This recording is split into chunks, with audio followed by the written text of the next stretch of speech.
Good morning. Happy Friday. Oh, woof to you too. Cheers, Connor says. He's like antsy because he wants to get up here and lay down, but there's stuff at the other end of the couch, and so it's annoying him a little bit. So we're having a little standoff here. He's pouting at the moment. Good morning. How are you? Oh.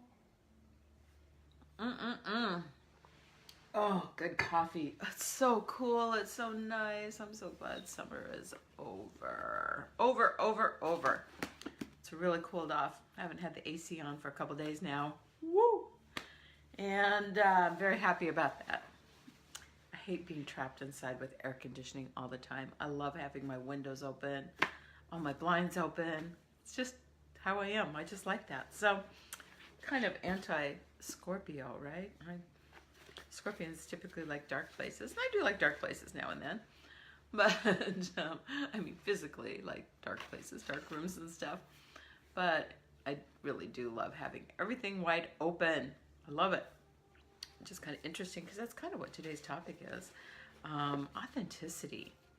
And this, I started reading today's chapter from the Book of Awakening by Mark Nepo, and I'm thinking this is kind of a messed up little story here. I wonder why he's talking about this, but it all makes sense in the end. So just bear with me. It's going to sound a little creeper.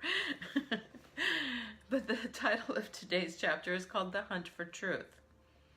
And there's a little writing here by Galway Kinnell. I take a wolf's rib and whittle it sharp at both ends and freeze it in blubber and place it out on the fairway of the bears. And when it has vanished, I move out on the bear tracks, roaming in circles for days. Okay? All right. The way that Eskimo hunt bear for food is powerfully captured in Galway Kinnell's poem, The Bear.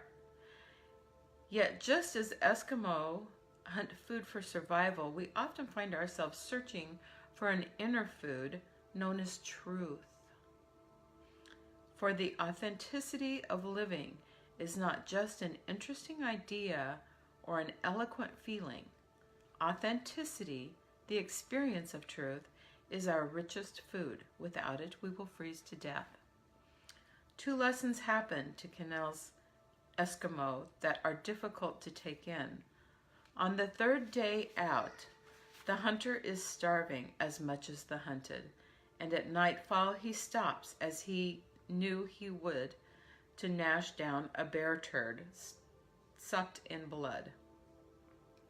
Okay, this is what I'm saying is a little bit creepy here. What this tells us is that no matter what we say we will or will not do, no matter the imperious standards by which we judge ourselves and the world, we humbly can't know what we will do when starving for truth. And rightly so, for life on earth often brings us to our knees so that something can take root.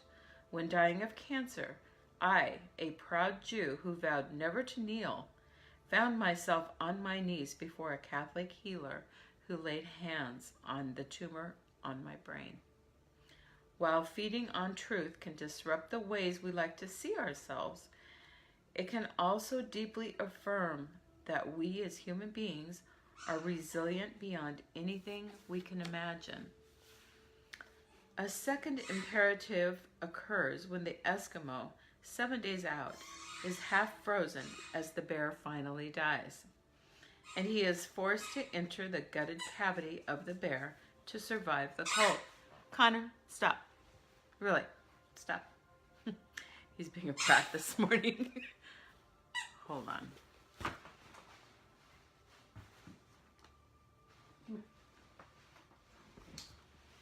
Want this?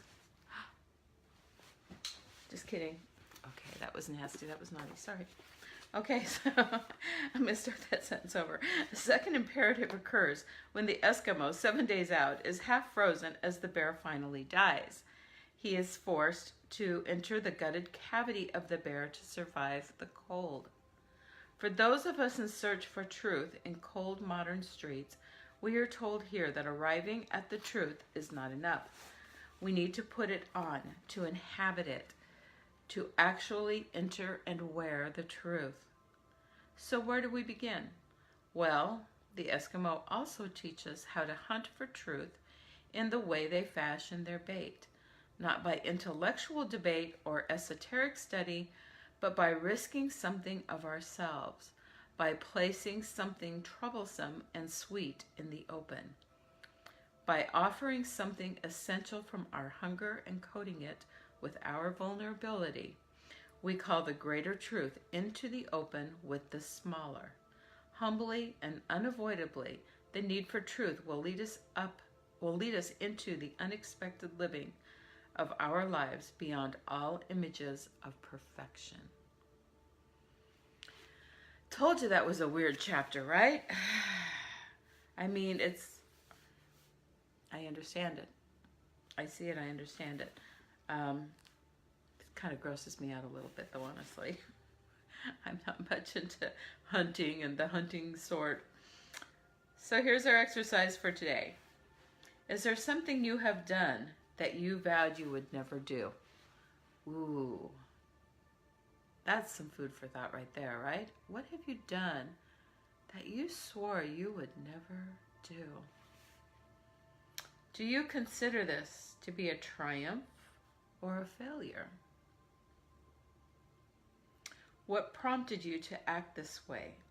Was it courage, necessity, or was it a mistake? How has your life changed for this unexpected experience? Wow, I have something that comes up for me right away that I'm going to have to look at and give a little thought to that I've talked about on here before, and that was, when my parents were getting a divorce when I was a kid, I vowed I would never do that to a child, and I would never have kids unless I knew I could stay married forever. And so, here I am. I'll be 57 tomorrow, and I've never been married. I've never had kids. And so those things stick with us, right? Instead, though, what I did was I married my job. And I was married to my job for many, many years. And then my job divorced me. I think that could be some interesting soul searching right there, don't you? Sort of divorced me. Maybe didn't fully divorce me. But yeah, pretty much divorced me. So anyway, that's very interesting. So this is kind of cool, though, actually, because the random being that I picked today from the Complete Encyclopedia of Angels is actually an ascended master.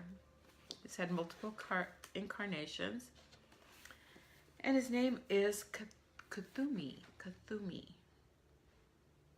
Kuthumi will help you attain self-mastery, release any limiting beliefs, clear out your subconscious mind, settle all karmic debts, and fill your heart with divine love. Kuthumi's mantra is, I am light. He is of the light and infuses anyone who calls upon him with the glorious light of pure, unconditional love. Call his name and repeat his mantra. Silently repeating his mantra all day long will assist you in focusing on love and clearing your mind of limiting beliefs.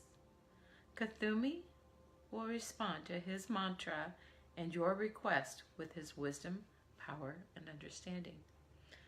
That name, Kuthumi, is Kuthumi. I can see that as a mantra, can't you? I mean, I can already hear it in my head. Kuthumi, Kuthumi, Kuthumi, Kuthumi. It kind of sounds like I have a lisp, but I don't. Kuthumi was born in the early 19th century in Kashmir and attended Oxford University.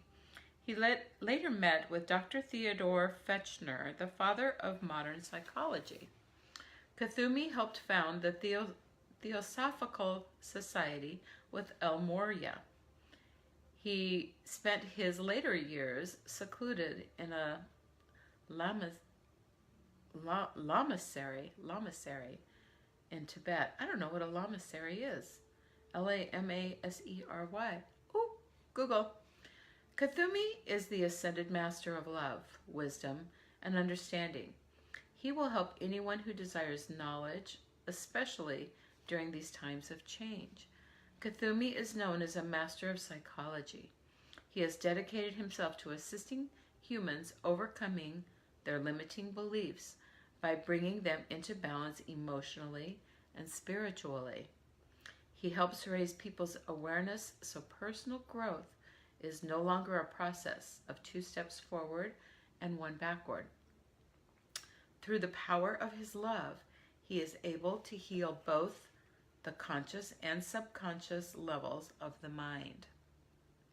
Kuthumi is able to see the energy pattern caused by unresolved issues and to help a person channel that energy in a more productive manner. He also plays sacred music of both the East and the West. These heavenly compositions are keyed to the music of the celestial spheres and assist people as they transition from life to death. This music allows souls to release all karmic bonds and anything that would hold them back from attaining their spiritual freedom. Beautiful! Kuthumi, Kuthumi. Kuthumi, Kuthumi, Kuthumi. It's kind of catchy. So, there you go. So, today is Friday. I hope you have a wonderful weekend. And I will be back on here tomorrow morning. Hi, Shelly. I have 3 webinars tomorrow morning, back to back, 8, 9, and 10. Can you believe that? So, I hope all of them are only an hour long. Who knows? But anyway, I will see you guys tomorrow morning, and have a wonderful Friday. And be safe today while you head into your weekend, and love and light to you. Love you guys. Bye.